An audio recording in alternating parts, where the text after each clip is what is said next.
feel to be interviewed, yeah, on the other side? You're usually doing the interviewing, no? This is true. This is true. Yeah. So sometimes if I, try to reverse roles and I'm like asking you questions, Yeah. just know that it's the I'll professional remind. fault. I'll Yeah. remind you. Hey, hello, hello, Yeah. Yeah. hello. You're the guest. Yeah. But No, no. I mean, I'm happy to. I like it. It's something I enjoy doing the most. It's probably why I'm doing what I'm doing. yeah, Like, asking yeah, questions. asking questions. But how does it feel to be interviewed? I don't know. Let's see. Let's see how it goes. Do you do a lot of like interviews, post the book and all of that? See, the thing is, sometimes I feel pretty disingenuous to just call myself a journalist because I do a Mm. couple of things. Mm. I think a journalist is the person who's going into the field all the time, asking the tough questions. They're constantly in touch with that. Yeah. I don't know if I can characterize my work as that. So, Mm. am I doing a lot of interviews? No. But when I Mm. do interviews, I try to make it count. Mm. So then, what do you call yourself if not a journalist? I It, it, struggle it, with it, it that. it could be a bunch of things. Okay, I would say I am a journalist. Let me just tell you what my roles are in the organization. Okay. I'm a journalist, I'm Mm-hmm. an editor, Mm-hmm. I teach, I'm a content strategist, and I guess I've written a book. Now I'm making it sound like I do a lot, but they all blend into each other pretty seamlessly. It's Mm. not like my days of, like 48 hours worth of things crammed into 24. No, it's a Yeah. small organization. We do a bunch of things. Okay. Okay. So Okay. I've given you like a 5 line answer for something that should be one word. No, you know what? It's not very easy. Yeah. Yeah. Totally unrelated. I've been trying. Sometimes, when you go out and you ask people, hey, what do you do? Yeah. Or like or even when you introduce yourself, right? It's like, oh, so my name is one. So I do this. Have you noticed? I don't know for you, but have you noticed how you always start tell people about your work, like my Yeah. job title? I find that a bit Yeah. irritating. Like, but I Yeah. don't know the alternative to that either. Like, I'm just like, I don't want to tell you what my job title is because Yeah. once I remember I told somebody that, oh, I work in fintech. And they were like, what is fintech? And I'm looking to them like, what the fuck do you mean? What is fintech? I'm like, financial Yeah. technology. They're like, Yeah. oh, what does that mean? I don't understand. So I explained to Wow. them and I'm like, what do you do? They're like, I'm a Mm. musician. So I'm like, oh, no wonder you don't fucking understand what fintech is. But then I'm like, okay, next time maybe I don't want to tell somebody I work in fintech. But like when somebody asks me, hey, tell me about yourself, like what answer does one even give? When they what? Okay, wait 1 second. Tell me about yourself, or tell me what you do. Those Yeah, are two tell me different what you do. questions. Or like actually Ah, who are you? Or like, all of them, I who don't are know. you? Oh, oof, that's a big one, yeah. I mean, yeah, but I just like the default is always like you try to say what your job is. Yeah. But like even the fact that you have five things to say, I'm sure when you have to explain what you do, you're like, oh, wait, let me back up. When I'm just talking to people and it's small talk, then I'm like, I'm a journalist. Then it's Oh, okay, easy. okay, okay, But this okay. is not that kind of conversation. Yeah, it's I'm, not I'm small going to talk. tell you what I'm like really doing. So Yeah. yeah, Okay, that's okay, the that's the lowdown. okay. Nice. So you're currently based in Bangalore, and you were born and brought up in Bangalore. Yeah, So the you've city been I there have lived in forever. forever. How does it Forever. feel? Do you like love the city and you're like, I'm never going to leave this place? No, No. that is definitely not how it feels. And especially in the recent past, where it almost seems like, in many ways, it's becoming unlivable because of traffic and, Mm. just other factors. But I think as you get older and you see maybe parents getting older, it becomes more difficult to leave.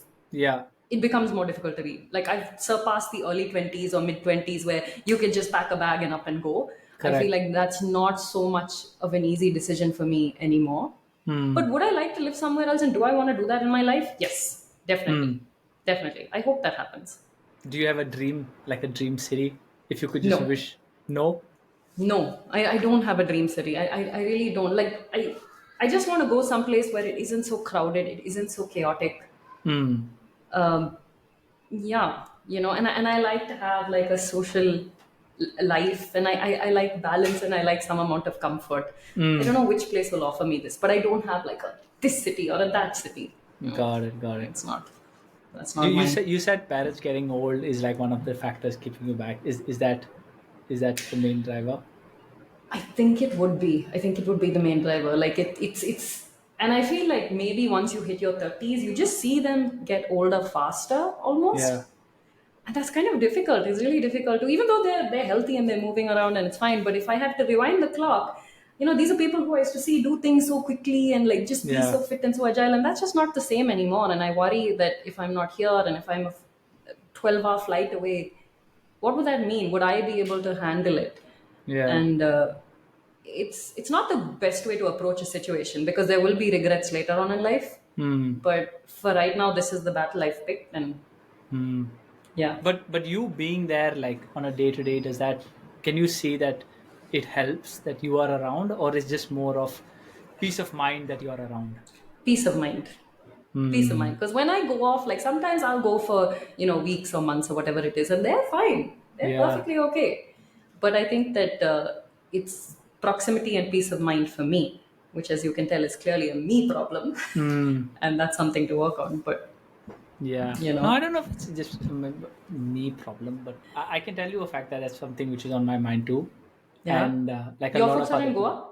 My folks are in Goa, Mm. and I'm like, doesn't really matter if I'm the eldest, but yeah, maybe I'm the eldest, so Mm. it's sort of the sense of responsibility that it's my Yeah, of job course. to sort of Well, make. Um, so yeah, that's something which of course weighs, but like sometimes when I debate it with myself, I'm like, okay, what if you were there, say you were in Goa, right? What would happen? Like, would yeah, you like practically doesn't mean anything much, right? Like, I yeah, visited them, they're super self-sufficient, yeah.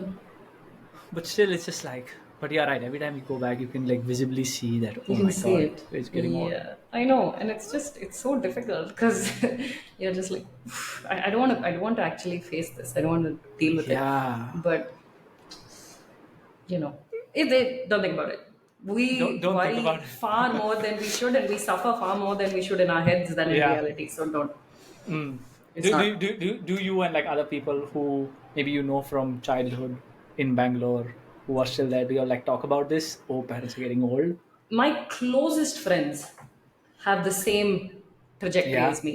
Yeah, we all live in Bangalore. We live with our folks, Mm. and yeah, of course, we talk about it, and it's difficult. But like you said, and like we've discussed, this is the inevitable. You can't. What are you going to do beyond the point? You got to live your life the best you Yeah. can, and see where life takes you.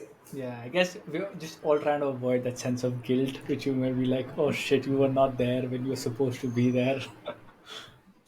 The thing is, Ruben, like my parents have siblings that stayed abroad, Yeah. but they were always there for their parents when they needed them. Hmm. It's very possible to be there for your parents. Hmm. You may not be there in everyday life, but when you have to, Yeah. kids will show up and be there. So Yeah. this is a fallacy that, oh, if only I'm here and I'm sitting next to them, can no, Yeah. it doesn't work that way. Yeah, and I have seen Doesn't. like my mom and my grandmom is quite cool. They actually don't live. They stay right next to each other, and they don't live in the same house. And they're very happy. They're like, if we lived under the same roof, we would like there'd be a problem. So they live Of right course. next to each other. So whenever it's needed, and sometimes like I see her only maybe like once a day for like a meal. Let's say sometimes I Yeah. don't even see her. Yeah. So That's yeah, I think enough. it's a bit of a weird Yeah, thing. it is. It's a tug of war. It's a constant one, but there is no right answer to this. There is You no right just answer. you do what you have Yeah, to. this is the hard Yeah. one. I can tell you, on my mind Yeah. for a bit. But anyway, I that is life in Bangalore. yeah. And if That you had is. a chance, you would go stay somewhere else, quiet, not the bustling city. The other day I was in Chennai, and I Hmm. studied in Chennai for a year. Yeah. And I was in a part of Chennai that was so green and so quiet and just so peaceful. I was like, what if I come here for a few months and see what life is like? So I'm really not chasing after the big city. I don't Hmm. fancy the hustle and the bustle. Yeah. It's not necessarily for me. I want to be in a city. Don't get me wrong. I want to go and I want to, have a nice meal and I want to go to a nice Correct. bar once in a while. But Yeah. it doesn't have to be New York. Let's put it like Yeah. that. Yeah. Yeah. Okay. So Nice. that's how I look at the world. Yeah. Okay. So Bangalore is where you are. Bangalore is probably where you're going to be for the coming foreseeable future. We don't know. Let's We see. don't know. Oh, we don't know. No, Okay. no, no, no, no. I'm just saying like, anything can happen. Anything Anything can can happen. happen. Correct. I want to Anything live with happen. that. Yeah. Got it. Yeah. You've been listening to the podcast. So actually, context. Vishaka and I Mm. actually met very recently. So unlike most people on this podcast who I speak to after like 10 years, Vishaka and I actually had a chance to meet very recently at a friend's wedding. Um, Yeah. and you told me that you've been listening to this podcast. I have. I'm I actually have. very curious to know what have you enjoyed the most about this podcast.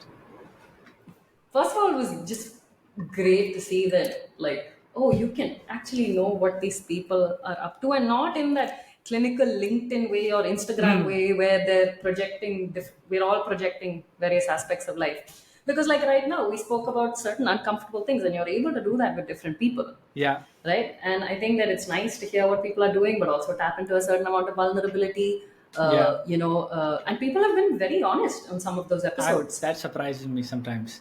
Yeah, credit yourself for that. I think I spoke to you about this at the wedding itself, right? Yeah. Like, it takes the skill of a good interviewer to break that out. Hmm. So, Pattern yeah, back. Pattern back to yeah, me. pat on back. I think that's what I've enjoyed. I think I've enjoyed listening to people talk about their achievements, their mistakes, personal life. It's nice, and it's these are people or Yeah. you've seen every day for 3 years. And I personally love podcasts. Hmm. I find myself binging on podcasts more than I ever do on like Netflix shows or any of that. Wow. Yeah, I have no idea what the hell is going on there. I feel like a grandmother when people talk about stuff. I'm like, I don't know. I don't inhabit that universe. But a podcast, I'm game. Well, why do you So, think you like podcasts so much? it's something I can do while I'm doing other things, Hmm. be it like administrative work that doesn't really need my attention, or if I'm Correct. cleaning or pottering around, Yeah. or if I'm traveling. Hmm. I think that I'm able to like, yeah, I draw a lot from podcasts. Hmm. I really do Interesting. enjoy it. Yeah. So, As another interviewer, somebody who does interviews, what is one feedback you would have for me to improve something I oh can do whoa, better as an interviewer? oh whoa, Ruben, I don't know if I'm I mean, something like in the able to. spirit of helping me get better. I think you're doing a great job with interviewing. I would. This is not feedback, but this is curiosity. I would like to see the course this takes. I want to know if it's just going to be within the Stevens universe, or like you just mentioned. I mean, the conversation we had before Yeah. we started recording was about your experience, like in so many different sectors. Are you going to be Nikhil Kamath 2.0? Oh, I Round. really like his stuff, by the I way. love He's it. so good. He's so Um, good. He's so good. Yeah. So yeah. is it going to be a roundtable of people from our generation from different You know sectors? what? That's I'm Yeah. toying with that. I am toying with Yeah. the fact of getting a round table. Yeah. Um, Graduate to actually, that. yeah. Yeah. But that I realized the roundtable stuff has to be on video.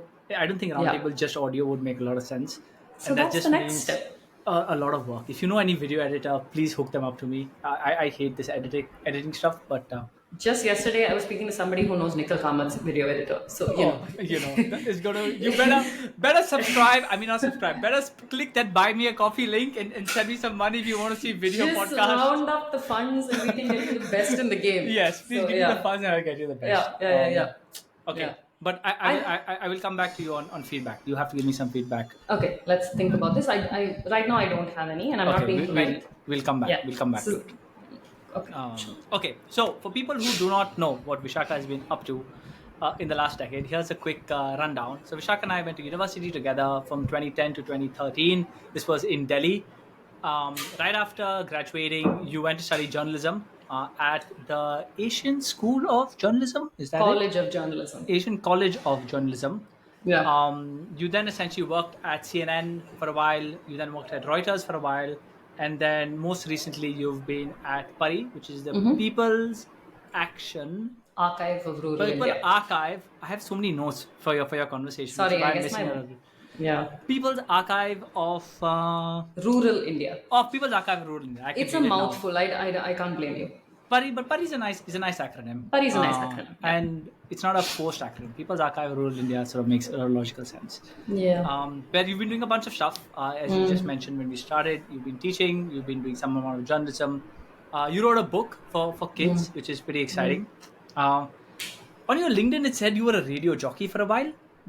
Yeah. When I Really? was 14. Oh, you Yeah. were 14? Like Yeah, the ones yeah. who play the music on like FM? Yeah. So I think you have Radio Indigo in Goa as well. Yes. Okay, so when Radio Indigo launched in Bangalore, Uh-huh. they said they wanted a younger radio jockey to kind of resonate with the younger audiences. Uh-huh. And they had a bunch of auditions across schools, and by some stroke of luck, I managed to hit the jackpot. Wow. Yeah, so I had this side gig in school where I would go and I would like play NSYNC and Justin Timberlake and Oh my God. all sorts of stuff. But I think that was my first foray into, hey, I like talking to people. I like doing all of this. Yeah, Oh that's wow, that is so cool. I was like radio jockey. That is fantastic. cool back in the day. Today, who even like listens? It's changed. Listening to the radio is a thing of the past. Yeah, well, Yeah, podcast probably replaced that one. podcasts have replaced it. So yeah, Yeah, that's what Vishaka has been up to. yeah. And today we're going to talk about a bunch of these things. If you've been following Vishaka, she's you would have seen her around. She writes on Reuters about. Skulking around. I was googling and she you wrote a few years ago about some energy corporation. I'm like, wow, Vishaka. Like Good there was God. there was literally so Vishaka's LinkedIn says for Reuters she reported on energy corporations in North America, which included exploration and production companies, refineries, pipelines, and renewable energy. And then at PARI, you also report on livelihoods and environmental issues. We're like, wow, look at that flip. So we'll maybe talk about how you went from that to that. But Yeah, sure. a good place to start, and I ask all my guests, is what is your favorite memory from your time at Stephens? Oh, wow. What is my favorite memory? I would have to say, since I got a degree in skulking around the Shakespeare Society and nothing else, it would have to be just the time spent with people, prepping for productions, Hmm. practicing, rehearsing. I think so much of college was that. Yeah. So I'd have to say that when I think about college, those are the memories that are at the forefront, Hmm. and I definitely look back on it fondly. Even though, and I don't know if it's necessary to say so, we as a society, we got a lot of shit for the way we were. We did. I'm aware of that. Yeah. And rightly so. Okay? Like, everyone's had to swallow some, yeah, eat some humble pie. But it doesn't take away from the fact that I made some good friends there, and yeah, I Yeah. guess college for me was a lot of that. Yeah. Everybody would wait for an invite to the FOPs. And if you could get the invite, you were like, whoa, we're part of the cool kids, yeah. Those were open houses. I Okay, the mean, more I don't people know. that showed up, the better. I don't know how this. Lewis and I remember showed up to one party and we were pretty happy. Listen, you were in all the parties. I don't know what Not you're all talking of them, about. yeah, not all of them. It was just a few of them. Lewis was my buddy at most of these Yes, parties. Lewis was your buddy at a lot of Yeah. these, a So lot of I these know what you're parties. talking about. Yeah. Okay, That, so just that hanging was it. around and Shake Sock and just doing all this production. I think somebody else. I think it was Dhruv Butler who said something similar. Wherein Really? I think the Yeah. adrenaline rush from, or like I think there was one week in college wherein a bunch of things were happening, which was I think the annual production and there were exams and yeah, just Yeah. that you were just high on adrenaline and all the free Red Bull they were like distributing around Yeah, that used to happen. in college. It was a combination of free Red Bull and the missionaries coming to you and telling you if they could take you to coffee day, to tell you something Yeah. about the Bible. Oh So, man, what a yeah. weird time. Okay, so Definitely. so that was your favorite time, or Yeah. your most memorable part of college. I'd After have to say, yeah. you said that in your voice note that you always knew you wanted to be a journalist. Why was that? Like, when did you know that you wanted to be a journalist, and why?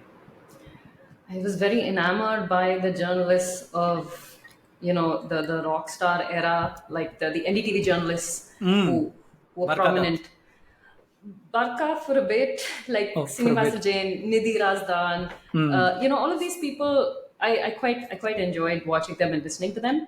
Yeah. But I have to say, and I guess that happened while I was growing up. Mm. But I think that my idea of journalism was completely flawed. Because if your idea of a profession is people talking on TV, then I think Mm. you're going after the wrong thing.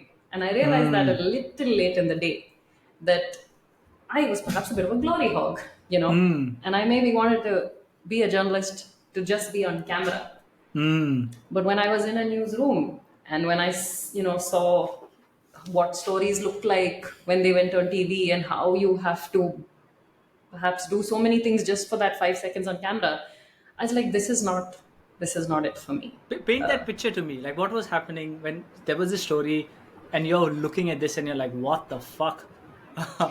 So I'll tell you how it works, right? Like there are almost these like it's stratified. You have the Okay. editors sitting right on top, and then at the end you have the desk editors, like the chamchas, like the Okay. newbies, like us. Okay, and there are screens everywhere. You have screens where the competition is blaring, so you have Arnab and all of these other people, Oh, and then okay. they also subscribe to what are wire agencies. So they're subscribing to like on Reuters and AP and Mm. all of that. and you have these alerts ticking on screen really fast, and like Mm. you're going through these stream of alerts and you have to pick the news that you think is important, and Mm. then you cut it into 30-second bites, and then you package it in a certain way, and then that Mm. goes on screen, and then you're on to the next thing. So it's, you're packaging a lot of news, and then once in a while you will have a field reporter go into the field, and maybe that will be the feature story. But then again, you're on to the next thing. What do you mean So by packaging a news? you will take old clips from here and there. Oh, Maybe okay, there'll be okay. some amount of original reporting. You'll put all of that together, and then that goes out. So Given that given I to the want. anchor, so the anchor can say this on TV. Yeah, yeah. Okay, The next segment is going to be this. I okay. would argue that in Indian newsrooms of the kind that we see today, there's very little original field reporting happening. There's a lot Mm. of panel discussions and stuff like Mm. that. And I think the shelf life and stuff is so short. Mm. You're just jumping from one thing to the next. You're Mm. not able to deep dive into these stories, or do the kind of journalism that a lot of these issues warrant. Mm. So I can see that it's important to break news, and you need that. That's also a part of the ecosystem. But it was not journalism that I personally resonated with. I wanted to get into stuff. Mm. So Do, I do said, you do you watch the news these days? For I people don't who watch can't news. see, Vishaka's nodding her head. I do not Like no. watch. Not the kind of news that we have at 9 o'clock. Yeah, it's just, Yeah, I've also stopped watching news. it's not an enjoyable experience. Is There it are other true? sources. Is it true that I've read that fear sells? So newsrooms will try to sell fear. Yeah, anything that can catch eyeballs. I mean, bad news is good news, right? Like for Mm. newsrooms and doctors. Yeah. So, That's in how. your experience, did they prioritize, like if there was a bad news and a good news, maybe not like written on in like an SOP, but like subconsciously, was did everybody know that I'd rather break the bad news rather than something like nice? It depends on priority also, like what is the bad news? Like is the Somebody bad news that, died or some bomb huh, went off. you have to then break that news, because like a tragedy of a certain scale, you do need to inform the public. Hmm. Good news, I mean, so much of this is dependent on who your bosses are. And by bosses, Yeah. I don't necessarily mean your editors, like who Yeah. are the big guys who are running the show, Yeah. right? And what news do they want to prioritize? Yeah. They don't necessarily want good news of, say, an opposing party. We Correct. don't. Correct. I mean, we've had orders to that effect. Please don't Hmm. cover X Yeah. party. So it's all so subjective, Hmm. that there is no clear answer. But I guess that answers the question in some way. Yeah. What was that final nail in the coffin for you when you realized, oops, okay, thank you, CNN. I'm going to go to the next one. I think what I said, this rush for sound bites, Hmm. and this, not CNN per se, but I think the industry, the news, the television news industry, Okay. if you're there, a lot of it is geared towards, I want to be an anchor, I want to be on Hmm. screen, and it works for some people. Yeah. For me, that was not my area of interest. Hmm. I just didn't feel the need to ever want that. I was like, there's other things I could be doing. Hmm. There are people, I'd be robbing somebody of the opportunity to Yeah. work here and truly enjoy that experience. I might as well do something that I like. I mean, Yeah. of course, I was not so altruistic in thought back then, and Yeah. that's not the thought, but you know what I mean, right? Like the Yeah. sentiment was largely, go do something you enjoy. Somebody else will come here and do this. Yeah. So Okay. yeah, that So was the then, after winding that up, you ended up at Reuters. You said you yeah. preferred like long form and the written Yeah, text. I did. I feel like at my time at ACJ, I really did enjoy writing more than I enjoyed the camera Hmm. or being in front of it, or the videography. Although that's changed a little bit in terms of I like video, but Yeah. the need to be a television anchor is completely dead. Hmm.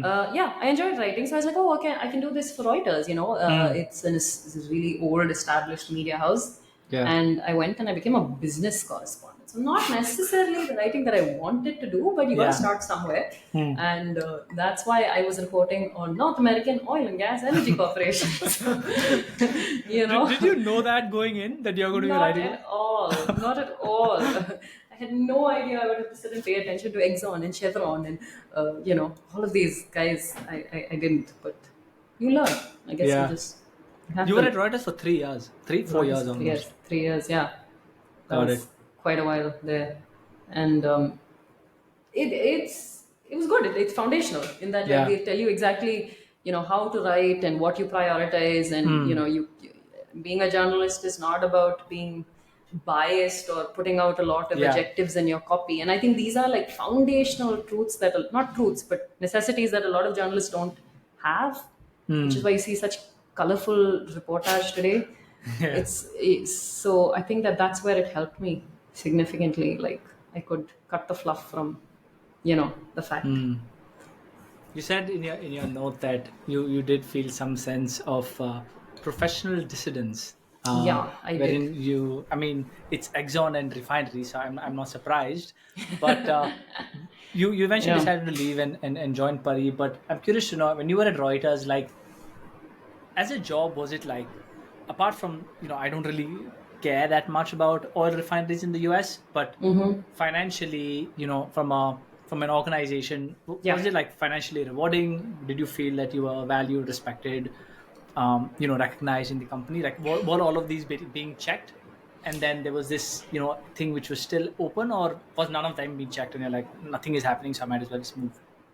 No, it wasn't bad financially for the time in life that we were at. Yeah. Early 20s, it definitely ticked the financial bill, but Hmm.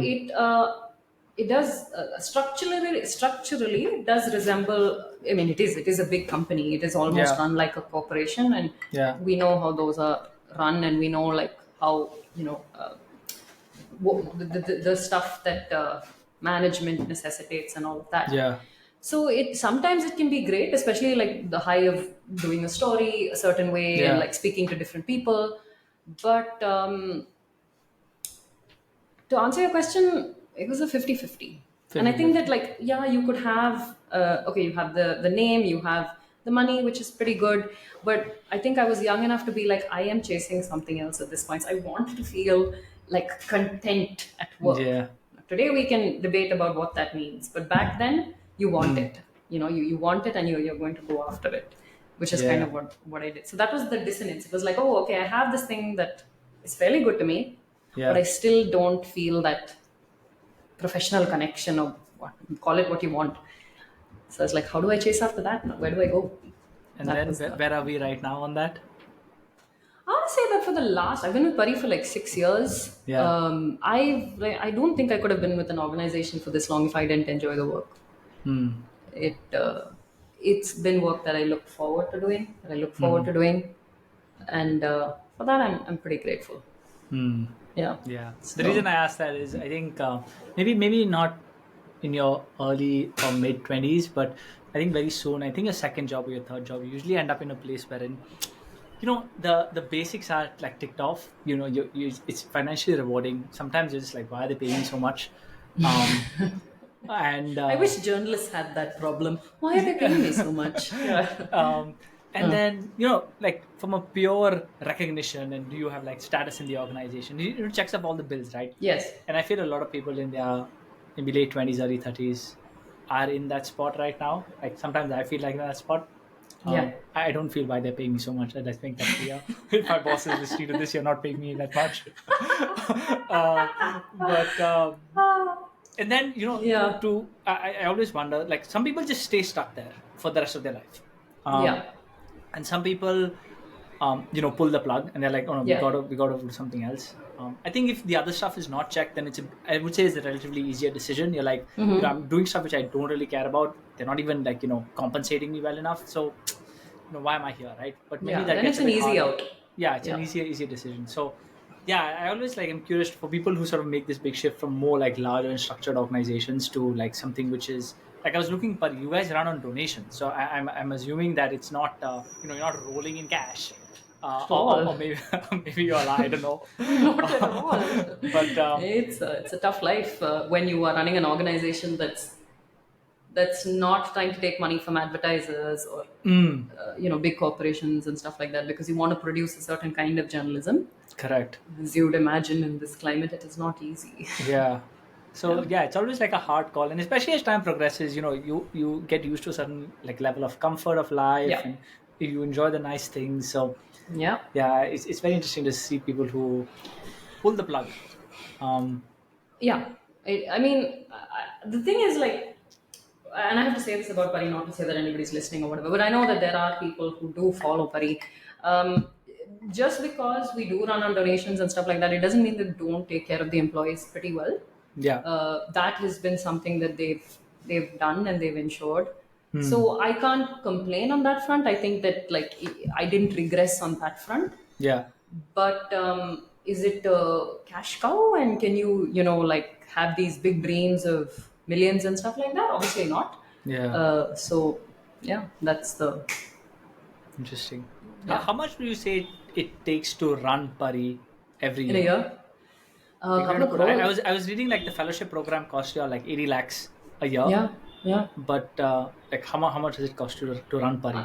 I think about like 4 crores, 4 5 crores to run God, the it's, organization, which is really not a lot of money for most startups. You know, they're eating that yeah. for breakfast. Okay. And how big is the organization now? Not small either. Like on the permanent payroll, I want to say there are about 20 25 employees. But these Oh, are the people who are just doing a lot of the editing and the back end and all of that stuff. What about yeah. the dozens of reporters who are going into the field on a freelance basis, tech Got it. support? You know, it's a network of people. So it's Hmm. not a small organization either. In that there are only like 10 employees doing stuff. Hmm. No, it's fairly large and it's very ambitious in terms of coverage and how we're going to sustain this financially. Yeah. So Yeah. for people who are not familiar with PARI, a quick line from their website. So PARI aims to address the complete failure of corporate media to cover two-thirds of the country's population. Our aim, which is PARI's aim, is to report and record what is easily the most complex part of the planet. Um, Rural India. you said that you really liked the work what they were doing, and you knew the guy who started it and looked up his work. Like of everything you could do after Reuters, I'm sure it's a big brand. You could have landed up anywhere else. Why did you decide to join PARI? Let me describe my average day at Reuters, and this is on the basis of my interest. There are other people Hmm. who enjoyed it. Like you can really enjoy tracking financial markets because we were looking at 3 4 screens. We were looking at like the indices and whatnot. There are people Yeah, who dig that, and you learn a thing or two. yeah. But that was my job. And sometimes I would work in the night. Sometimes like shifts would be all over the place. But I was at a desk. I was a journalist who was sitting on a desk doing whatever little reporting I did on the phone. And I guess the romantic notion I have of journalism is you got to be in the field. You got to be Hmm. talking to people. You got to feel the pulse of the situation and understand what's going on there. And then you come back and you file that report because you're closer to the problem. Hmm. You have a better sense of it. And I also just didn't want to report on corporations. I didn't want to Hmm. be speaking to company PRs. I was like, I have that experience, but I'm living in India where there is so much going wrong. There is so Hmm. much that's going right. There's so much that we're not covering in Hmm. terms of demographic. It's literally my backyard. What am I doing here? I could be going to different places and doing that. Hmm. So that's, I think, first and foremost, it is that there is a sense of adventure in the job Hmm. that I felt was lacking elsewhere. It has taken me to places and allowed me to meet people I otherwise would never have been able to. And I would argue that that's the biggest draw of the job. Hmm. Adventure. Well, what is the most exotic? I won't say exotic, but what is the most unexpected place work has taken you to? Unexpected place. Well, I wouldn't say unexpected, but I couldn't imagine necessarily under normal circumstances finding myself in. Very recently, I went to uh, this wildlife sanctuary in Arunachal Pradesh. Hmm. Very difficult to get to because you don't have tarred roads. It's the farthest end of the country. It unlike the northern Himalayas, it is remote and it is Yeah. less accessible to the public. But I went there and I was, I was working with a team of researchers who do some hardcore wildlife work where they're trying to understand the impact of climate change on these animals in the Himalayas. And essentially, they want their work to be a bellwether for other animals in these mountain ranges. And I mean, where would I find myself doing this normally? Like, I'd probably go to I don't know, I go to some place where there's a hotel and I chill there. But I think that these things I'm able to learn and I'm able to see stuff that I guess I wouldn't otherwise. Hmm. But what So do you find like the hardest part of the job in what you do? And I know you do a few things, so you can take the liberty at choosing the hardest part of X. you can leave the teaching part out. I have specific questions on that one, but leaving the teaching aside, or maybe you could include it. I don't know. What do you find like the hardest? I would say the reporting sometimes is the hardest. But that doesn't mean it's not enjoyable. Hmm. It arguably it could be the hardest and the most enjoyable part of the job. Hmm. Hardest because I'm putting myself in situations where I am an anomaly. Like Hmm. sometimes I'll go into these villages in some of the most remote parts of the place, and I'm this like Amazon, right? Like I'm like walking there, and all of these people like, what is she doing here? And I have to ask people questions about circumstances that I'm not necessarily familiar with. Hmm. And then you're aware of the privilege you come from. Oh, can I ask this in a certain way? Will it be misconstrued? Hmm. Language is a barrier sometimes because dialects are very different across the country. I'm a Malayali. I've gone to Kerala and I've spoken to people in Malayalam, and this man stopped me dead in my tracks and said, switch to Hindi. I can't understand a word you're saying. Oh Okay, no. so language is always a big one. And I guess being sensitive, sometimes weaving a story out of the things people say, right? Uh, Not everything is a story to Yeah. you on the surface of it, but like you have to come back with like, I don't know, hours of audio recording, video footage, different anecdotes that people have, and I've got to come up with something that will resonate with the audience Hmm. in maybe less than 1800 words.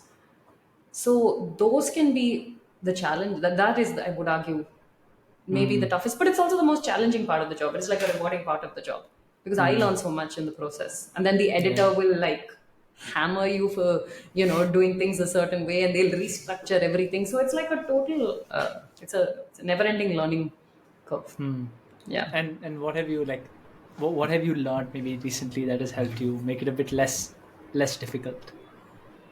Something which maybe another person who's in the similar kind of, or another reporter is listening. They're like, oh, maybe I can take that leaf out of Vishaka's book.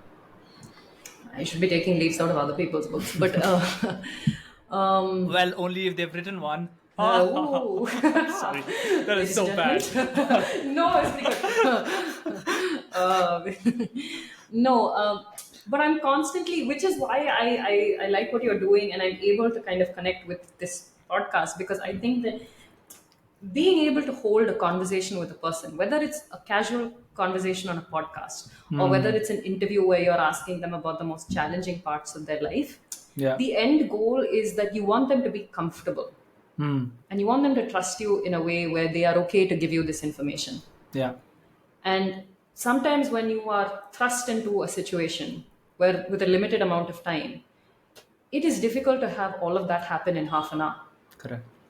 So I think that I like to kind of ease into conversations as opposed to shoving a mic in somebody's face and being like, tell me Hmm. this, tell me that. Like it's unsettling, you know? Yeah. So I think over the course of time, I have learned to be a better conversationist.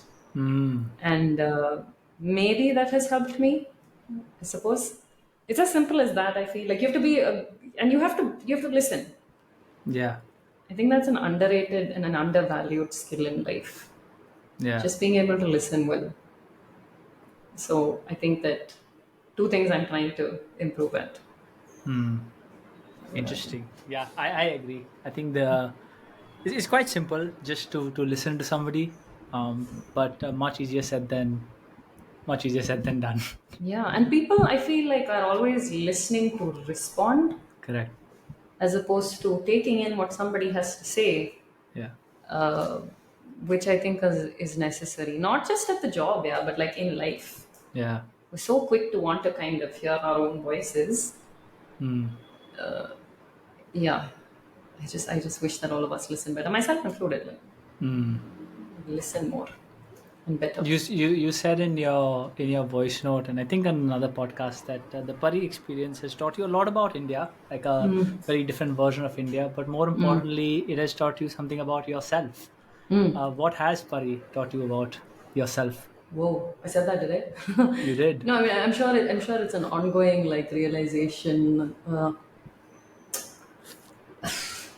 is Pari taught me about? It's well, when you start off doing journalism of this kind, Hmm. which is okay, I'm going to cover rural India. I'm also going to cover the big issues of our times, which is, I guess, inequality and how that looks like in different sectors. Yeah. You can approach it with this savior complex. Mm. And especially when you come from privilege, Mm. right? You have this privileged person going into rural areas, doing these stories. So I thought that, oh, my stories will change people's lives dramatically, you know? Mm. And then you realize after years that that is not as easy as you thought it would be, Mm. and that you don't do the work to change a person's life overnight. Mm. But you've got to be consistent and play the long game, and hopefully that happens. Mm. If not, you do stuff to perhaps increase people's awareness. So I think that, like, from wanting to be this savior to just, hey, do the work consistently, do as much as you can, enjoy what you do. I guess I don't know if I've learned something about myself, but my worldview has changed. Mm. That, don't hold on to that. No, don't do that. Yeah. Just do the reporting and do what it takes every day to get these stories out there, and what happens Yeah. But because it's then, about the story, not you. but then, like, how do you measure success? How do you know, like, in 2 years, 3 years, you've actually made progress on what it is you're trying to achieve? If it's very hard to, I won't say set a goal, but if it's like, you said you're playing the like you're playing the long game. How do you know that you're doing it correctly if you can't like measure something? You're asking me about it in terms of the experience here, or just like existentially? No, like at PARI, say you work at At PARI, right? Pari, Or even yeah, PARI, right? As an organization, I want to know, like, how do you all measure success? Like, you're like yeah, creating an archive, yeah. and yes, the it is underreported. Yes, you want to create more awareness. You want to know more people to learn about it.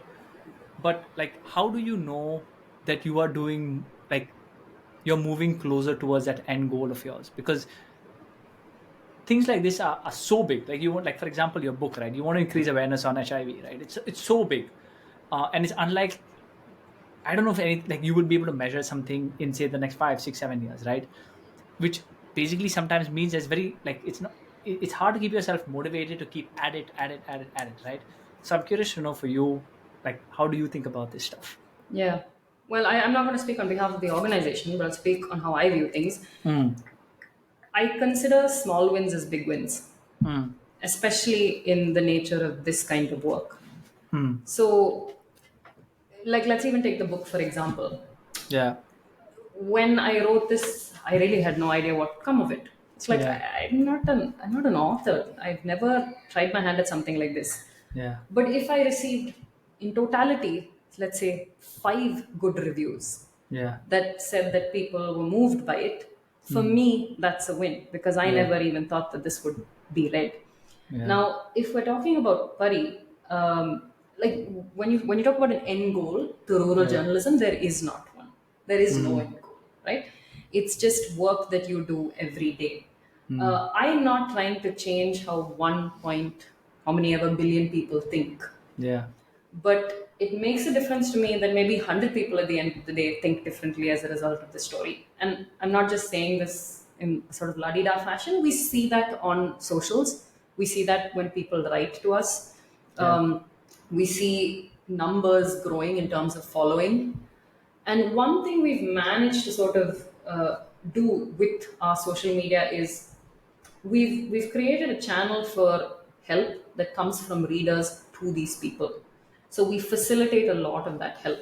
Now, Mm. what just started off as journalism about these people became, oh shoot, this happens. It sucks that it happens. How can I help them? Mm.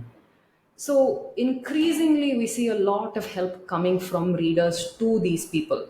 Mm. You could argue it's short term, Mm. but what seems short term to you and me can actually take some people a very long way. Mm. So there's that. We're able to go to schools and colleges and talk to kids about things they would have never thought of. Mm. And are we impacting millions of people across the world every day? Are the numbers growing? Was it better than last quarter? No, we don't even think in those terms. We Mm. don't.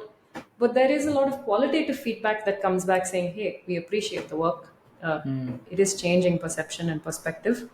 Mm. and that keeps us going. So it's very different from like a lot of the corporate speak you hear and a lot of the Yeah. kind of big numbers that people have to chase. I mean, I think it's a Yeah. luxury to be able to sit here and talk like this, Yeah. because if people are funding your organization, they're not going to necessarily give you money based off of like qualitative Correct. sentiment and Correct. whatnot. People have to produce a lot of stuff, but this kind of journalism is very different. And Yeah. Yeah, yeah. no, and that makes sense, right? Because, like, for me, I do not do that much of like charity or donations, and I'm not very happy about it. I think I should.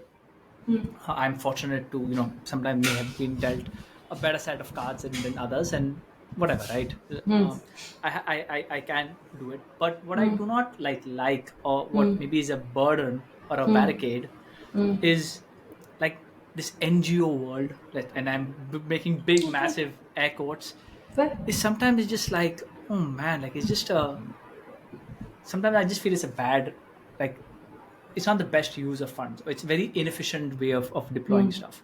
Now, of course, the flip of that is something is better than nothing, right? What is the point of just sitting and critiquing, and if nothing is happening, even if it's 10-5% is better off. But like, because I feel a lot of these organizations now, I feel it's changing, but I feel because a lot of these organizations do not run like more like quantitatively, like, okay, how do we know that we are moving the needle, right? Maybe it's very hard. Maybe it's like it takes you 5, 10, 20 years to see if you're yeah. making a change. I feel that is sometimes a problem on why, you know You can't see the change. You can't see it happening. yeah, and then it gets hard to sort of convince somebody to be like, okay, like, support this.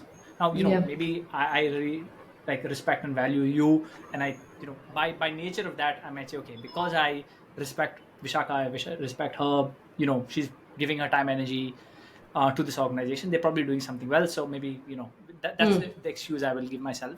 But yeah, like, that's the sort Otherwise, of. yeah. Otherwise, if you just on the screen, I'm like, oh, this is just one of those, okay, fine, I don't care. Yeah. So Yeah. yeah, No, I can. how do you deal with that? I'm sure you hear this a lot, and at the end of the day, you got to raise the funds from donors, and you Yeah. do social for them. That means probably the most relevant thing for the average person to eventually like donate, or give, help the organization, right, or help the cause. How what has worked for you guys, or how do you do that, or how do you bridge this gap? So, I mean, I can't speak for the NGO world in total, because I understand your reservations, and I understand that a lot of the time you really don't know where this money is going. And like you Yeah. said, right, if you want to see change, sometimes it takes 10 years. But PARI is a journalistic organization. We are Hmm. journalists, we are not activists. We're not trying to build schools or toilets in rural India. So Hmm. even when somebody wants to give money to, let's say, a person we've profiled, they are not giving us that money. That money is hitting the bank account directly of this person. Like, I Oh, okay, okay. literally message people with bank account details saying, hey, send that money there. So there's no room for doubt. It's going Okay, straight to okay. this person's account, and that's Hmm. very subjective to the Got it. organization. Now, if you've been moved by our journalism, and if you want to support independent journalism and all of that, there are Hmm. people who will fund the organization. But to answer your question about how do you help most people with this conundrum, see, Yeah. I'd argue it takes a little bit of work. You Hmm. have to spend a little time figuring out the organizations, for Correct. whose causes you want to support, Agree. and then spend time kind of understanding their model. You can dig a little deeper, see if Hmm. they've got any dirt on them. You can ask people. You don't have to donate tomorrow. You can spend time on this, Hmm. and there are a lot of good people out there doing work, Hmm. um, who need the money. It's about finding who those people are, which takes time. Anything worth your while is going to take time to come across. Not the Hmm. first hit on Google or the second. Like, Yeah. these are the guys where the SEO ain't doing that well. Yeah. So, Yeah. That I agree. I think there is, you got to do the work, but I think maybe I mean, and but we. your doubt and your suspicion is valid, because we hear enough of shit. Yeah. Yeah, So, and it is a problem. I think it's a problem for the world, for this industry, because usually when I will do the work is something when I'm looking to benefit, right? Here it's like I want to give something, and yeah, you're making me do all this work for me to give, right? yeah, Unless yeah. there is this, you reach a point wherein you have this big hole in your heart where you're like, I'm not doing anything to give back, la la la. Right, And then right, it's okay. really I'm doing it for myself because I have Yeah, so much of yeah. guilt. Then yes, I will go and do the effort and I will make sure it goes well, or Yeah, like keep my peace with the yeah, first search on Google. But yeah, yeah, like there has to be a better way of solving this. My guess is like, by the way, I respect organizations who sort of, even if they're in this space and they run on donations, they compensate employees as though they would have been doing, in yeah, private.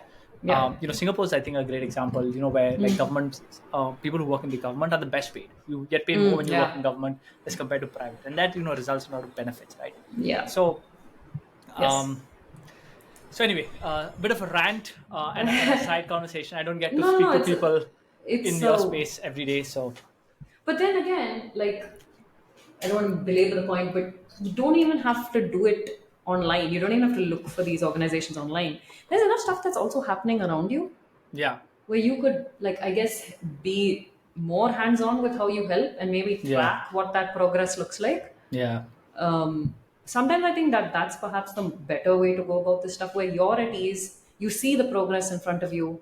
correct, You're not just filling up, people's yeah, pockets and start yeah, going into the wrong. Yeah. yeah. Anyway, so that was a little bit about PARI, and the stuff you're doing now. Let's talk a little bit about your book. So the backstory for Vishaka's book. There's, by the way, a really nice podcast which Vishaka's done with this person called Urvashi, which maybe I'll Oh my. link, and you all should watch that. I did watch it before this conversation Oh and it wow. goes to the nitty gritties of the book. But Yeah. the story or the backstory of the book was you were writing some articles or some pieces, and your boss one day comes and tells you that, okay, you got to make this a book, and then you whipped it up in 6 months. That is pretty Yeah. epic. I've not heard that fast. But well, when you were writing the book, what was the most unexpected part of putting that book together? Something which you had not anticipated. I think it's more like using your muscles in a different way, because as a journalist, Yeah. you go into the field, you collect all of this information, and then you've got to kind of buttress it with context. So I'm reading census reports, I'm reading all of these other Hmm. documents where I'm just not talking about one person's story, but I'm saying one person's story is actually how millions of other people lived. So I'm Hmm. bound by fact. It's just how can I put across the fact in a manner that's readable. Yeah. So I'm playing with very narrow margins. But if you're writing fiction, I'm not encumbered by that. I can really take the story anywhere. Yeah. So that for me was a bit like, oh, whoa, I can do this, I can say that, I don't have to refer to the census for this. I don't have to scan documents in a certain way. And that can Yeah. also be threatening, because if you haven't done it, Yeah. then you're going, oh my god, is every second thing I'm saying stupid as shit? Like, Hmm. you're judging yourself for the stuff you write, because it can also be a real window into your world, right? And how Yeah. you look at things. Yeah. I don't know if we think about that often enough, but like when a writer puts something out there in a book, you're like, whoa, you think like that? Like, Hmm. how did that happen? Did that happen to you? So it can be deeply personal, even if it is fiction, because how did you even come up with that? Yeah.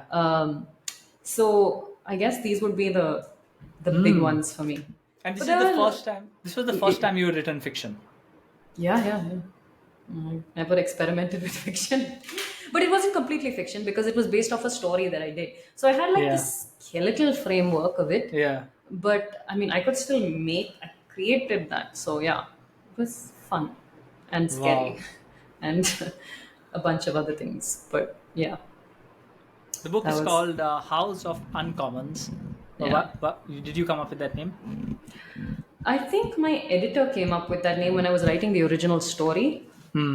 because the original story dealt with these kids who all had HIV in a school, Yeah. and they had come up with this like system. They were all orphaned. Hmm. They had come up with a system to basically make them more self-reliant, Hmm. and they called it the parliamentary system, Okay. right? So instead of the House of Commons, because of these unusual circumstances these Oh. kids are functioning in, we're like, why don't you call it the House of Uncommons? And I was like, that's a nice name. Yeah, Hmm. let's use that. And what Yeah. do you mean by parliamentary system that they had built? They gave them like the teachers and stuff gave these kids these posts, essentially like a student council. Okay, Yeah. but it was a little more, I think the responsibility was a little more, like you'd have a prime minister, you'd have Hmm. you'd have all of these posts. So when I went to do this Yeah. story, I was like, my God, is this like a super cute story? Like, what am I doing here? Will I have something at the end of it? But then you're like, okay, this is not about that. This is actually about these kids who are living with something that's so terrifying, and Yeah. learning to make the most of it. Hmm. So that's why parliamentary system. Yeah, Interesting. House yeah, of Uncommons. The book, I think, as you said, talks about kids who live with HIV. I was also listening to the podcast, which, by the way, I did not know. So, PSA, HIV, and AIDS are two separate things. yeah. Um, so, go listen to the other podcast to know more about this. But I did want to say that I did learn that when Yeah. I heard the conversation. I Um, learned it when I went there as well, and I was talking to these people. You can't use the two interchangeably. One is the yeah, progression of the other. Yeah. correct. So maybe a bit of a morose topic, and we can skip this if you want. But you were essentially spending some time with these kids who have HIV. They had lost their parents to Yeah. the same disease. Yeah. I mean, a Um, bunch of factors. Sometimes it would be alcoholism and just many got it. things. But one parent definitely had HIV. So, Got it. And these kids have HIV. So that means eventually life expectancy for them is going to be lesser than everybody else. we're yet to see if that's necessarily true because of the antiretroviral therapy. Hmm. This medication that came about in the 90s that has been a bit of a game changer. Yeah. So if you adhere to ART, as the acronym is Hmm. called, and if you lead a fairly healthy lifestyle, Yeah. chances are you can't tell, honestly. Like the Hmm. notion of the person with AIDS is very sickly, very Yeah. thin, gaunt, like like a drug. You have all sorts of ideas of this person. Yeah. But if you meet people with HIV who are under medication, Hmm. you can't tell, Hmm. just like anybody else. There are certain circumstances in which they have to obviously disclose that information, Yeah. but not under normal. Got it. Yeah. So it doesn't necessarily mean that life expectancy goes down. But given that they have this disease and like maybe quite morose, but like, do these people think about like death? Like, do they These talk kids, about huh?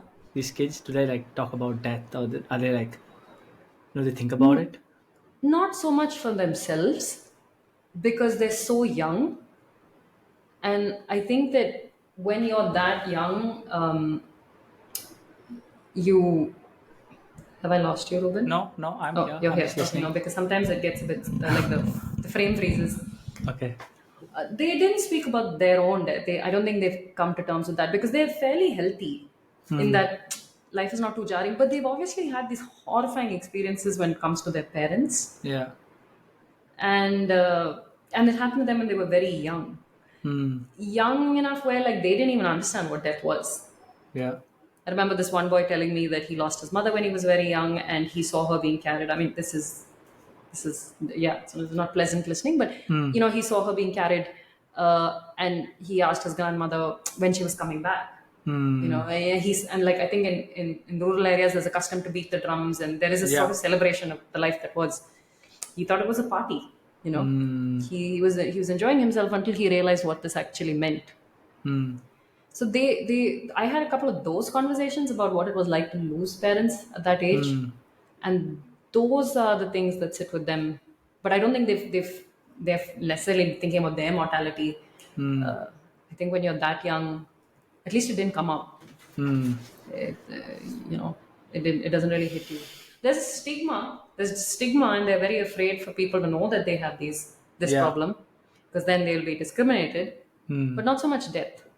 Hmm. It's interesting. Yeah. Sometimes I wonder if suppose how you hear about people getting cancer when they're like 30 and shit like Yeah. that. I sometimes wonder if sometimes tomorrow I figure out that I have a terminal disease, like how would life change? Like, what would I do differently? I mean, like the Yeah. thing we started at the start, right? It is the inevitable. It is going to happen one way or the other. Yeah. Um, How would life change? yeah, like I know you you mentioned in that conversation also somebody asked you, what would you do, Vishaka, so if you figured out Yeah. you had AIDS tomorrow, right? Or you This had kid, HIV tomorrow. this kid, he was like 8 years old. He'd heard me talk about how we shouldn't Yeah. discriminate and how the medication is changing lives. And he's like, okay, what would your reaction be? I It, froze. yeah. Because I actually never thought of it like that while I was writing the book. I was just happy to know people were, okay, doing better. Yeah. But if you're in that position, Yeah. man, Very, it very is weird, no? very scary. You can hear about all the strides medical science makes, but Correct. It does not matter much. fear is fear. Yeah. Yeah. The unrelated, but I was reading somewhere about how samurais apparently when they meditate. Again, I don't know if this is true or not. I must have heard it on some podcast or read it somewhere. They actually meditate on their death quite a bit, so that not in a bad way. I think like we think of death like very bad things, but it's like it's inevitable, right? It's going to happen. So it's like a way to sort of prepare yourself for it, and then you're less scared of it. Like you live your life not with fear that, oh, I'm going to Yeah. eventually die, but yeah, I think you like mentally prepare. So yeah, I don't know. I was curious to know if people who know that they have like a terminal or a chronic illness, Yeah. yeah, because I have no fucking clue what I would do if I got to know tomorrow. I do I know have. some people who were diagnosed with cancer very young. Mm, And there's some, I mean, there's something about, oh, okay, this is going to happen. And I've seen this across a few people. This is going to happen to me. I might as well live life yeah, with more appreciation. It's this weird thing that comes over some people. Like you're not caught up with the daily nitty gritties and like, yeah, how we fuss over a lot of bullshit. correct. That's not important anymore. You Mm, learn to kind of appreciate what really matters. yeah. I saw this with a friend who I also lost to cancer, but Mm, it's pretty, yeah, remarkable how yeah. something this tragic can change your worldview. But yeah, Okay. You are writing a second book, I think. Is that out? Or that's is that out. That's it's out. out? Yeah, What is the book called? it's called Amini, named after a girl, Okay. against the storm, and Harmony Against the it's Storm. yeah. Again, these are all for young adults, Hmm. and it's about a young girl who lives on a farm in Wayanad, Yeah. and what the climate crisis looks like over the course Hmm. of 10 years in her life. Yeah. Yeah, so. And the climate crisis can mean so many different things, right? Because so Correct. many different things are happening. What does it look like to a young kid who lives on a farm Yeah. in a district that's prone to being battered by rain and Yeah. landslides and all of that? Hmm. So, So when that. you do these classes, and I know you said you teach a little bit in school, when you sort of explain to kids about say climate, right? Like what do you tell them? How do you explain this? Rather, like even adults like me sometimes are like climate crisis, yes, global warming, maybe floods. Like Yeah. what do you tell kids when you're trying to explain to them climate crisis? So, I guess this bears mentioning that why we are in schools is to make these concepts, Hmm. HIV, climate crisis, Hmm. more anecdotal. So when I'm Okay. talking to kids about the climate crisis, I am not telling them what I think it is. Okay. Because God knows my knowledge of it also is not stupendous.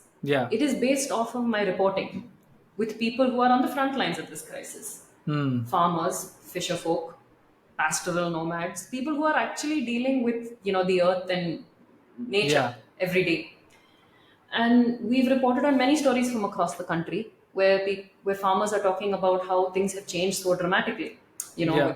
rain, sun, wind patterns. You have people diving in the sea and are saying, I can't find seaweed anymore. It's just not as, available. You have people in Hmm. Arunachal Pradesh who are saying, my yak are dying. I have to take them to graze at higher and higher pastures because it's warm. It's just so warm, and these Hmm. animals are dying in the hundreds every year, which was never something that happened. Insects, which were so commonly found in different parts of the country, they're just not there anymore. You know, Hmm. so you have a lot of these anecdotes that come from people in different parts of the country, and that is what the climate crisis looks like from different voices in different places. It doesn't only mean that greenhouse gases are causing this or that Yeah. the glaciers are melting. It's actually so insidious and pervasive, it looks like different things, and the collective term for all of this is the climate crisis. Hmm. So that's why we think it's important to talk to kids about these stories, because you're hearing about it from people you would otherwise just dismiss, Yeah. and it's happening. You're seeing real life consequences. It's not just a line or two in a textbook.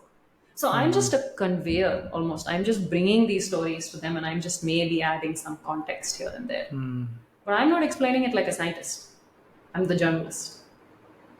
And then, like, if they ask you, okay, I agree, this is a problem. What should we do, Vishaka? They Then, always ask us that. What should so we do? then, What should we do?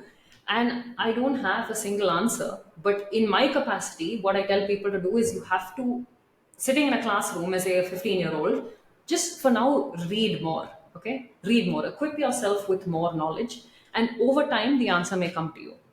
But you are not expected to go out there and change the world. Yeah, of course, don't throw plastic and don't do all of that. They know that. They know more than we do on that front. But if they want to like get up there and they want to be these activists who really want to affect change, I can't give them that answer. But I am telling them to read more. I'm like, diversify your information diet, please. Read different kinds of things about these issues. And yeah, it'll help you. The answer will come to you one day. I'm not here to give you that answer. yeah, Yeah. hard one, yeah, very hard one. Yeah, but it always comes. What can we do? How can we help? And then the other one that comes from kids is, hey, y'all are an NGO, no? How do you all survive? Where's the money come from? Well, what is your answer to that? Oh God, it's yeah, it's like a sanitized version of You should be like, we go tell mom and dad to give go you tell some daddy, money. go tell daddy.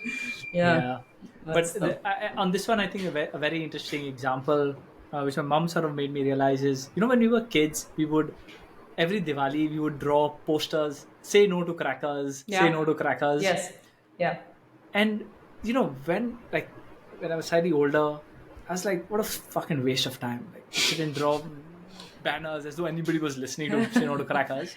uh, But mm, 10, 12, 15 years later, when we were like 18, 20, 25, that sort of stuck on. And when like I had no yeah, urge to go and buy more crackers, burst a not cracker. because somebody told me. Yes, maybe I would have seen the sky look a bit bad, but I spent many years just writing and drawing banners saying, say no to crackers, say no to crackers. Yeah, So I guess, absolutely. yeah, I guess even just making these kids aware of these things, and maybe at a later stage when they can comprehend it more Yeah, fully, I yeah. think No, that's a job done. it clicks a lot of the time. It clicks then and there, but sometimes, like especially when you address say kids in class 11 and class 10, Yeah, and they don't want to come across as like they're attentive or they care. yeah, It'll click later. It'll click later when it's cool. Not it's cool to be uncool. correct, Yeah. correct, correct. So but Wow. another thing I have to mention in terms of what can we do. So one of the things about the school program, and I think it's helped kids. Another way to quantify impact. We don't just do a show and tell. I'm not going to Hmm. colleges and schools and just being like, oh, this is life in rural India. Yeah. We actually encourage them to go out and report. So Hmm. they go and they report on stories and they work with us, the editorial team. We bring it Wow. up to the standard of, say, adult journalists and we publish. And I want to say that some of the best stories in the last 2 years have come from students. Hard Wow. hitting, honest pieces where we're like, dude, don't write like you're writing on a blog. We don't want to hear Hmm. about your feelings or your thoughts. Report, Yeah. use this as a chance to hear what other people are saying.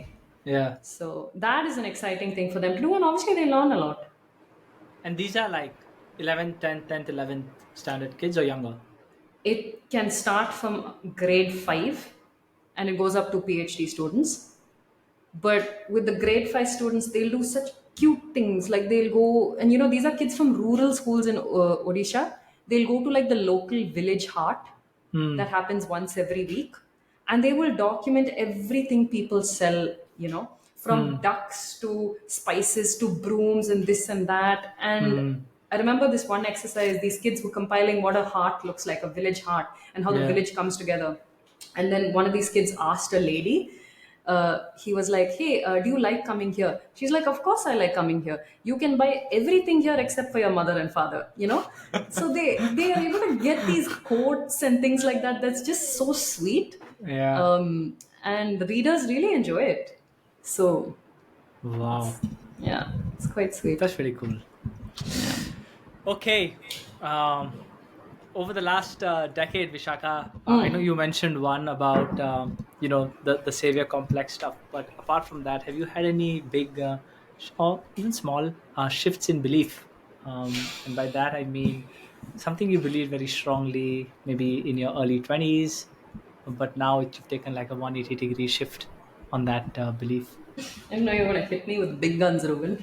I mean, we're already recording for an hour. If you don't give the audience something now, then when? Yeah, yeah. I'm kidding. No, no, no. Have I shifted belief? You know, I read this tweet the other day Hmm. that said, I have everything I have at 38. My life has never been better in terms of material goods and whatnot. And at 23, I was broke as hell. I didn't have much. But I had a lot of hope. It feels like that is constrained right now. And I don't mean to paint a bleak picture where I have no hope or any of that. But I do feel like life kind of sometimes limits possibilities and you just accept things for what they are. Hmm. Where maybe when you were younger, the horizon was so far away. I don't know if any of this is making sense. Yeah. But as you get older and you're stuck in the rigidity of things and responsibility increases and you want to meet certain metrics and you have pressure to do so many things, the limitless or the endless possibilities of life sort of suddenly doesn't exist anymore. Hmm. I don't know. I mean, I'm just this is what's like off the top of my head, and maybe it's a feeling I've had. Hmm. No, What I is it? agree. I agree. I think when we started talking about how when we started Nivasa, like at that point of time, like Yeah. it was possible. Like Yeah. now, if I had to like if I ever ever do something, it's very more calculated. Yes. And I think there are pros and cons. I think the pro is that your chances of success are relatively higher because it's a more calculated risk. Yeah. But the universe of things you'll do becomes much, much Yes. less. Yes. So the Absolutely. chance of you doing something absolutely different is, Yeah. yeah. Absolutely. Yeah.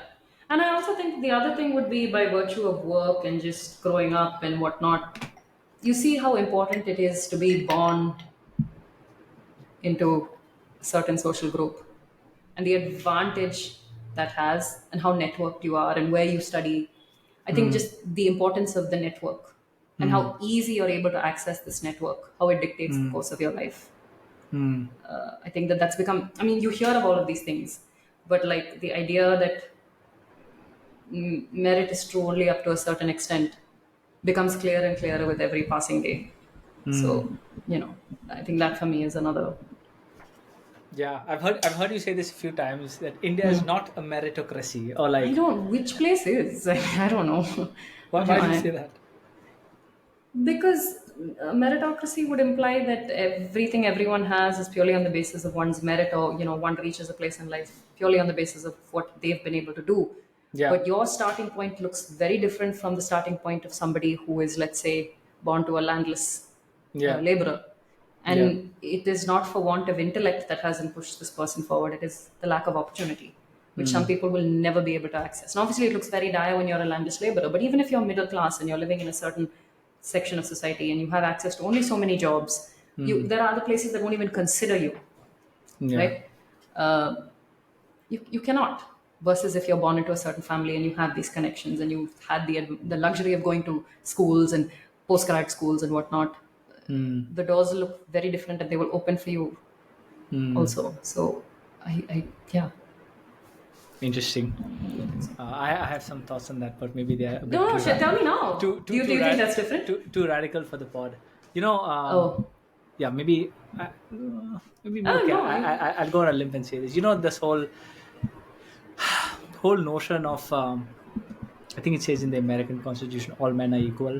I think that's not a very strong foundation. That's I think. yeah, I mean, yes, we are all like humans, but no, it's not really. Everybody's not really equal.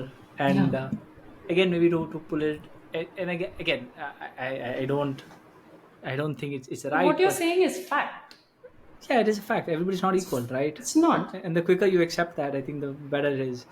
I don't Yeah. know. It doesn't mean that you can't like. There's no mobility and all of things, but people are not equal, right? You Yeah, you're just not looking at people in a silo, right? Like in this vacuum. You're looking at people in the context of the world and of society. society, correct, Yeah. right? So how It's can not you equal. say that? Yeah. And They should be, but that's a conversation for yeah. whatever. Yeah. And Yeah. yeah, even the whole thing around, like, the caste system that we have, the Mm. moment you sort of try to think, at least for me, I'm like, yes, there was oppression between castes and upper caste, lower caste, but that did sort of in some way put society in a way wherein you accept this, that there are certain people who will benefit because they're in that part, and the people in the who are not there, aspiring to be that is more often than not going to lead to disappointment. So let's cut the aspiration for that piece. Now, of course, it comes with all the like bad things, but I would think a new age Mm. version of that is Instagram, right? You see all these Hollywood stars and you see people who you don't interact with day to day, and then Instagram leaves more fucking sadness than happiness, right? Because you're looking at all these good things and you want all these good things, but hello, maybe Mm. like if you did not have that, you would maybe look at people around you, and that's a more realistic outcome of Mm. what is possible, right? Versus Mm. you're looking at this person who's in New York and you're like, oh, you want that? Yeah, yeah, you may want it, and everybody Mm. is, yes, all equal, but like realistically, it's Mm. not going to happen, man. Mm. Mm. um Yeah. so yeah, anyway, those are just a bit of my radical views. Please don't cancel me, but you can't cancel me No. from my own podcast. No, this is another thing that well, you know what? This is another thing that the job has taught me, especially in context of kids, right? Yeah. I've had kids say some pretty whack stuff like poverty is because they are stupid in so many words. Mm. And it's not my job to prove that I am smarter than them as an Yeah. adult, right? It's Yeah. not my job. I just have to share perspective and hopefully they get something from it and they can think differently. Yeah. That's the best end game. Correct. Similarly, in conversation, when you're talking to another adult, and if people hold opposing views, I think that Yeah. we're always just trying to impose views and sound smarter, Yeah. and nobody's going to walk away from that having taken away anything, right? Yeah. Try to have a discourse that's where you Yeah. want to learn. You want to learn about the other person's point of view, whether you think it is garbage or not initially. Correct. Correct. So yeah, I'm this taking like that. argumentative streak that is, I think, a hangover of the debating culture in Delhi University. Over and Yeah. out. The need to be right. The need to be They right. need to be right. They need to sound smart. No, man, we're all fools in our own way. Yeah. What two pieces of advice would you have for 19 or 18-year-old Vishaka? This is one that I battle with fairly often, actually. If I had to, I'm somebody who does live with a certain amount of regret. I would study law. Okay. I wish I studied law. I know it's not too late, Yeah. but if I could go back and change one thing, it would probably be that. And why law? I kind of admire the way lawyers are able to think, problem solve, Yeah. draft arguments. I know there are cons that come with it, and sometimes Yeah. it can be harrowing to talk to a lawyer on some things. Yeah. But I like the way that there is almost structure to the thought process, Yeah. the ability to reason, to think critically, analytically. And I'm not Yeah. necessarily saying that I would have ever walked in the doors of a corporate law firm or even survived. But I Yeah. think that even with what I am doing right now, I think the degree would have equipped me Hmm. better. So that's one thing I would have been like, take your college education a little more seriously, dude. Okay. Do So that that. is one. Maybe study law. What is the Yeah. second one? Oh, there's two pieces of advice. Okay. Yeah. I think the need for being more emotionally intelligent. I think that's something we're all learning only now. Yes. Just be more in touch with how you feel. Act on that. Don't suppress. Don't do these things. Learn to Yeah. communicate better. These are the lessons we never had back then. Yeah. Uh, I guess that would be it. Just Interesting. yeah. To your point on law, sometimes I feel the same about history. I think Really? if I could go back, I would study history. Oh wow. Um, Why history? and I think like the best way to understand what's going to happen is to understand what has happened, because everything like in the future, like the best way to like make sense of where we are going is just look at the past. Yeah. The answers are all there. I mean, I would say answers are all there, but A lot I of have it sort is. of enjoyed so much understanding, reading history, um, and you can make so much sense of why we are. Because I think maybe when you're trying to think about, we are in a certain situation, we're trying to, get improve or move forward, right? That's what everybody's trying to do in any Yeah. walk of life, at a Yeah. startup, at a maybe at a journalist organization. And you're trying to figure out, hey, how do I get to there? Like, what should I do? Trying to Yeah. sort of take a bet on the future, or like trying to understand what the future is going to be. Mm. And I've realized that the best way to like do that is just understand how we got here. Mm. And then once you understand that really well, you will understand what, like, at least what direction on where we are likely to be in the Mm. future. Mm. um I think Yeah. in school history was the probably the worst subject for me, because I had to like mug Yeah. and mug. And Yeah. entering into college, I was like, this is, I will never study history. Yeah. But I think I in the know. last 5 6 years, this like out of reading, I find so much joy, like reading about history and like Yeah. understanding, how did we land up here, like.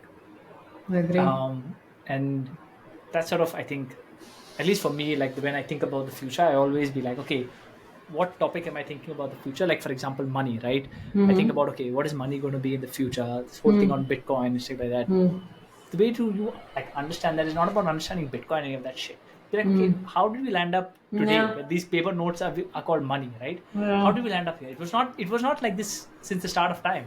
Yeah. So some things have happened to have gotten us here, and if you just follow that underlying Path. path, you will understand where we will eventually get to. Mm. So Mm. yeah, anyway, but never Yeah. too late. That's true. Yeah, I see Hopefully, that. I feel like if it was in Stephens, if I had to pick a course in Stephens, I would have done history. yeah, I would have gone back, and for the reasons that you mentioned, for the yeah. reasons that you mentioned, definitely. Yeah, but Okay, as we wrap up, I've asked you all of these questions. You get to ask me one question. You can put your interviewer hat back on. okay, What question do you have for me? okay, great. I'm gonna put you on the spot here. Okay, Okay. I'm gonna bring out the Karan Johar in me. Oh my God. Obviously, not this. Who did you really enjoy interviewing, and why? You can't ask me that question. You, of course. Why not? I told you. Okay, Okay, let it me doesn't have to be your favorite. In the yeah, recent past, was there an yeah, interview that you really enjoyed, not just because of the other person, but like you yeah. felt like you did a good job? Yeah, I have very, very recent, like high recency bias. So this is the only conversation I That's can fine. bring That to could be mind it. right now. Yeah. But let me think. Yeah, what conversation have I enjoyed and why? Maybe I'll take a pick on season two because that's more recent. Maybe one conversation which I think pops out is my conversation with Bhamani. I heard bits of Um, that. you heard Yeah, each of that, I yeah. I did. think Yeah. I really enjoy that one for a few reasons. I think number one is I had not spoken to Bhavani in like 10 years, Yes. and like I think maybe not in second year and third year, but in first year when she just and like she was in eco also, so Yeah. we would chat quite a bit, Yeah. Yeah. and I Yeah. always found her very interesting. Like she was very outspoken, she was very like a strong personality. Yes. Um, and also she's in the like the startup world, right? So we had a lot of things we could talk about. Amen. But yeah, I think in season two, of course, I think Yeah. every conversation I do enjoy. But if Yeah. I had to think of one which comes to mind, Yeah. that was a very energizing She's a conversation. she is that kind of speaker also, right? Like Bamani is like there's Yeah, there's never a dull moment. correct, correct, She correct, correct, is. correct. I can see that. So Yeah. that was it. I think if I'm not wrong, that was probably you can get a sense on how much I enjoy a conversation based on how long it is.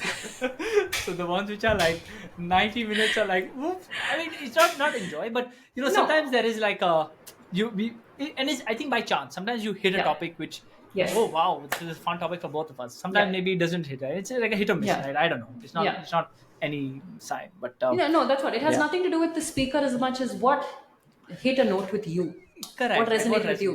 Yeah, because Exactly, exactly. everybody is like doing a great job of kind of going back in time and tracing this journey, you know. Yeah, And everyone's journey is like unique and fun and all of that. But like as a person, something will resonate with you. So yeah, that's yeah. what my question. If I phrased it poorly, because I'm secretly a tabloid junkie, forgive me. What I meant was what resonated with you, Reuben. Yeah. Yeah, like if Yeah. Reuben likes Bobby's conversation only, everything else was bad. To know if you No, were bad, guys. to know if No. you were bad, see if your conversation was like in 60 minutes. That means bad. Everybody's gonna be like, oh my god. Yeah. No, But yeah. yeah. I also realized I enjoy talking to extroverts. and I realized extroverts we will cut each other off, and the more we cut each other off, it means we are enjoying the conversation more. Versus when one extrovert talks to more like an introvert, Yeah. there's like it ends up the extrovert cutting off the introvert quite a bit. Okay. And the introvert doesn't sort of appreciate that at all. So it's quite interesting Oh. when you see two extroverts talking to each other, you'll see them cutting each other off, and that sort of means their conversation is going well. When two introverts talk to each other, you'll see a lot of pauses. That means the conversation is going well. But when you put an extrovert with an introvert, unless you're aware of these things, you'll say something and the person will not respond, and you're like, oh my god, even 2 seconds of silence, the extrovert is like, oh fuck, did I say something wrong? And then Oh, yeah. they will try to sort of catch up, and the introvert is like, I heard what you said, like chill out. Yeah. And when they cut the introvert, they're like, oh, like let me finish what I'm saying. So Yeah. so I think in general, because I would say I'm more on the extrovert side, other extroverts are conversations I just more You energetic. enjoy. Yeah. Can I ask you one last thing? Selfishly, though. Okay, you can. What have you learned from interviewing so many people? Like, what is it about interviewing that you've picked up on? About interviewing Interviewing as a skill, as a skill. because you're friendly and affable, and yet you're talking about all of these milestones in people's lives. What have I learned? I think the first thing, or the biggest, I think, like thing which dawned onto me is how easy it is to just message somebody and have a conversation about these big topics. Yeah. I sometimes say that the whole podcast is basically an excuse for me to have this conversation with anybody.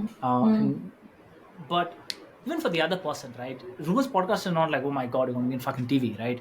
It's so easy to just message somebody, be like, hey, let's talk. And of course, it's all good intention. Like you can't, and maybe that comes off in the podcast and all. But like these are heavy topics. I think people should talk more about them.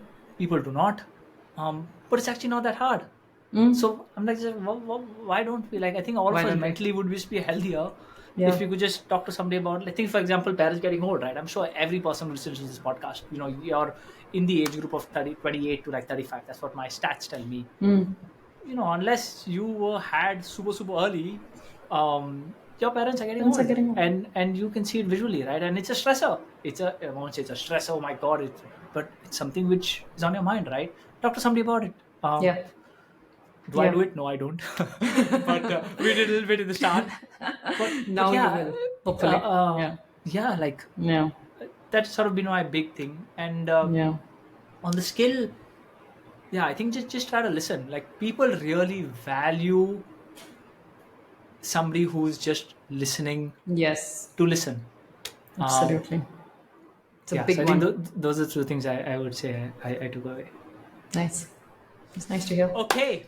And with that, we shall wrap this. Thanks, Reuben. I was just dragging it up so that we can get to the 90-minute. Oh shit! So that didn't make the cut. Didn't go over 90 minutes. Fuck. But it's okay. But no, if people want to keep up with what stuff you're up to, how's the best way to find you?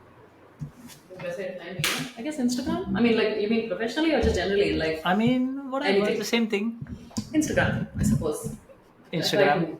I try to put a combination of work and personal updates up there. Well, not personal, whatever that means. But it's a mix. Okay, so you can find Vishaka's Instagram at in the show notes. And one thing I really hope for this podcast, and Vishaka and I were talking about it earlier, is, like I said, it's actually very easy for me to reach out to her and be like, hey, let's chat. And I think we had a pretty awesome conversation, which I don't think Vishaka and I ever would have spoken about this unless in one of those drunk nights at Fox. No, but caveat, we were never friends. We were friendly in Yes, we were never friends. But this has been so seamless. So yeah, we were never friends. Oh we shit! Friends. I thought we were, but anyway. Bullshit.